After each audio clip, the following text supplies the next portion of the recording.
చిన్ననాటి రుణం. హాన్ చక్రవర్తులలో ఒకడైన వు అనేవాడికి ఒక దాది ఉండేది. ఈ దాది ఏదో నేరం చేసింది. చక్రవర్తి ఆమెను విచారణ జరిపి శిక్షించ నిశ్చయించాడు. చక్రవర్తి వద్ద ఒక విదూషకుడు ఉండేవాడు. ముసలావిడ అతని సలహా కోరింది.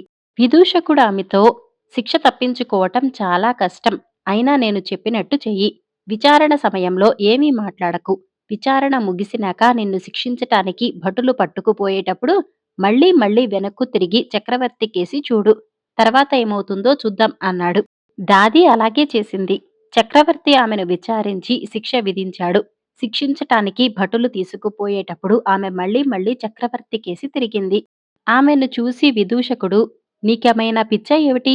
ఎప్పుడో చక్రవర్తి గారు పసిగుడ్డుగా ఉండగా నీవాయనకు పాలిచ్చావని నీ ముఖం ఆయనకింకా జ్ఞాపకం ఉంటుందనుకున్నావా? అన్నాడు. ఈ మాటలు వింటూనే చక్రవర్తి ఆమె శిక్షను ఉపసంహరించాడు.